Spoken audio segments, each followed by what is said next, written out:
All right, guys, what's going on? It's Jack, and welcome back to another video. So after getting up this morning, actually it was morning when I got up, go figure, with my messed up sleep schedule, managed to go to bed early last night. I basically get on to play for a few hours before having to go into work, or in this case, before having to go into this video.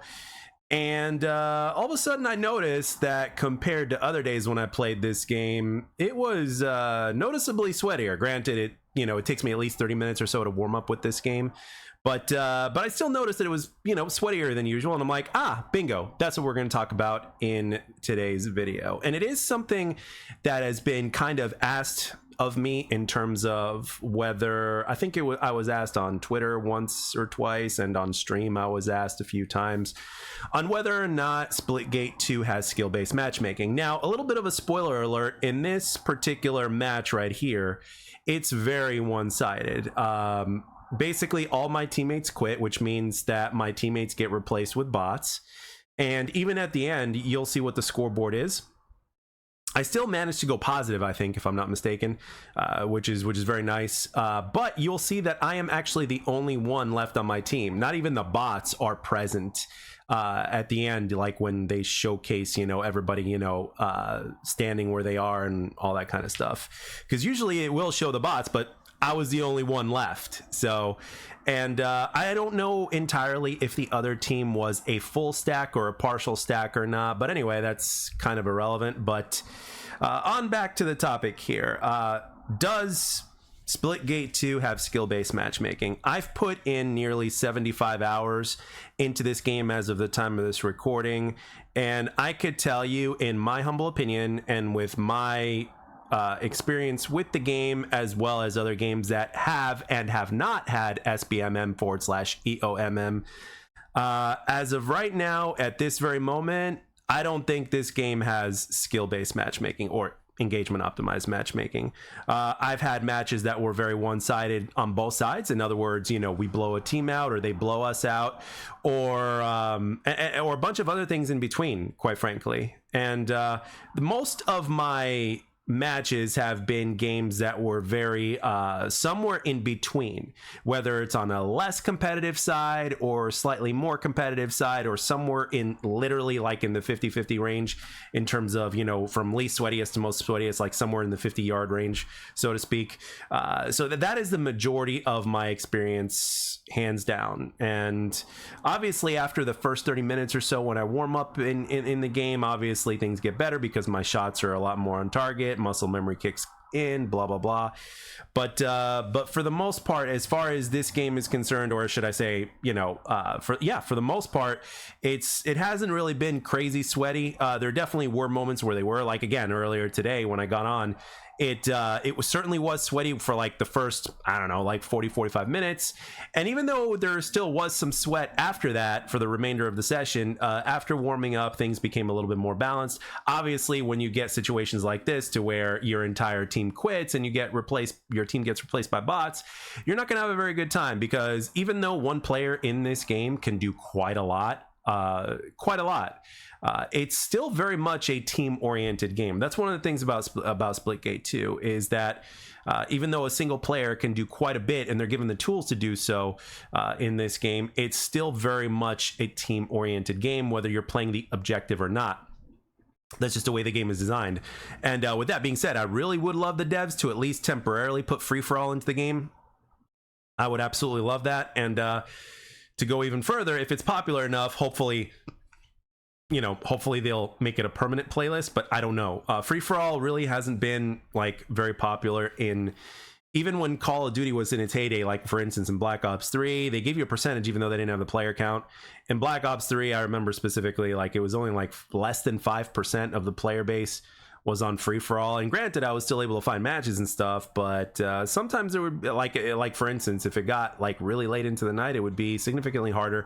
Oh, one more thing, speaking of finding matches, another reason, like if there's any form of proof that there is no SBMM/EOMM in this game, is the fact that it takes me, at least with my experience, for the most part, it takes me, like sometimes finding matches is instantaneous, and then other times it'll take like maybe 10 to 20 seconds, and then there's other times to where it's taking about a minute at the most.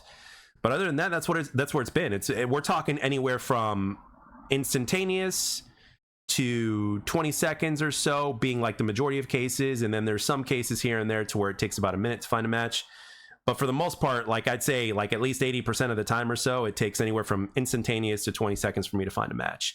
And that's literally like the what's it called? That's like literally the experience for me. And if you don't believe me, you can go back to my live tab on my streams and you can see how long it takes me to find a match. And literally, what's amazing is like I've played obviously a few other first-person shooters. Actually, the only first-person shooters other than X Defiant and Splitgate 2 that I played was Halo Infinite, and all I played was Halo Infinite Ranked. And even though there are some times to where you can find matches rather quickly, the majority of the time you're going to be waiting a little bit, you know, to find a match. I mean, granted, the game is not as popular as it once was, and obviously Ranked, there is a legit skill-based matchmaking system in there. But you guys get the point, you know, and obviously late into the night or early hours into the morning, sometimes it takes forever to find a match. So in comparison, Splitgate, you find matches much, much quicker. And again, don't forget, it's also 4v4. It's not 6v6. And again, it's very team oriented and all that kind of stuff. I mean, hell, I think I even remember like in this particular session that I just played, I think I ran into a COD Pro or a former COD Pro. I don't know if he plays anymore. He goes by Nameless, and I'm pretty sure it was him because I mean, it could have been a copycat, but maybe perhaps some of you guys know. I took a screenshot of it, and maybe I'll put it in this video or whatnot. But I thought that was kind of interesting. But I mean, literally, this could happen. This literally can happen even when there's no EOMM/SBMM. So in my personal experience, no. And we live in a day and age to where a lot of people will prematurely call out skill-based matchmaking or engagement-optimized matchmaking if they're struggling. You know, even if they have a lot of first-person shooter experience, you know, they're really quick to call that out if they struggle with a game. And at the same time, just like people are quick to call out cheating when there's no cheating. Now, granted, I understand that both EOMM and the cheating situation is very prevalent in today's day and age in gaming. There's no doubt about it. Both are very, very much there, more than ever, so to speak, especially when it comes to certain games. But for the most part, in all games, they're pretty much there. But with that being said, it doesn't necessarily mean that your particular situation is that you're running into them quite a bit. Or anything like that. So again, this is the day and age we live in. People are quick to call that out. I mean, over the course of my content creation history, as well as gaming, especially after 2013 or whatnot, there have been a decent amount of times to where I've been sent hate mail by other people accusing me of cheating and saying, oh, enjoy the rest of your account because it's going to be gone by Monday. And of course, nothing happens, you know? So plenty of times, you know, there's definitely been moments where I've been accused, and I can assure you, I have never cheated in any game or whatnot. And if anything, if anybody accuses me of cheating nowadays, I actually take it as a compliment, to be honest, most of the time. You know, it's like, I don't, you know, it's not something that really offends me because I'm like, hold up a second. It's literally no different than, you know, somebody seeing you at the gym and you're not taking anything and they think you're taking something, but you're natural. That's a compliment. You know what I mean? So therefore it's the same thing in a first person shooter environment. So in my humble opinion, my final analysis after 70 plus hours into this game is that there is no skill-based matchmaking / engagement optimized matchmaking in Splitgate 2, and in the next 2 to 4 weeks we will have Ranked coming up, and I guess that's going to help as far as the lessening of the sweat is concerned, because there are both good and bad and in between players that play this game. So sometimes, you know, when you have a legit matchmaking system, sometimes you're just going to get dealt a shitty hand and you're going to have to deal with it.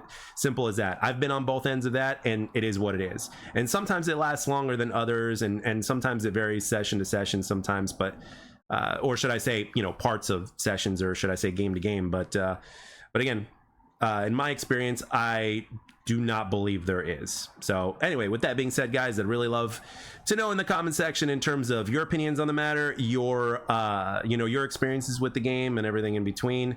Remember, this game does have a learning curve to it, so it is quite different than some of the other first-person shooters out there, even though there's a lot of bits and pieces that are familiar. But it does have a learning curve to it, and I myself, after so much time into the game already, I myself am continuing to go through this learning curve. But the one thing that definitely keeps me engaged is the fact that the game is fun as hell, and it's really hard to put down regardless of how well you do. And that is the formula for success in any game, and that's what got me hooked on the first-person shooters in the first place back in 2003 after graduating high school, when I got hooked on Halo with Halo Combat Evolved, and then Halo 2, and then fast forward Call of Duty. There's been some Titanfall, some Halo, etc., you name it, right? So that's ultimately what it is. If a game keeps you coming back regardless of how well you do, because of how good it feels and all that other stuff, and of course a natural matchmaking system that allows you to get better as you continue to adjust to the game's learning curve, then that's where it's at. And that's what I think Splitgate 2 is. But again, I can't wait to read what you guys have to say in the comment section down below. And as always, I'd like to thank everybody for taking the time to watch and or listen. I hope you enjoyed the video, and I'll catch you guys on the next one.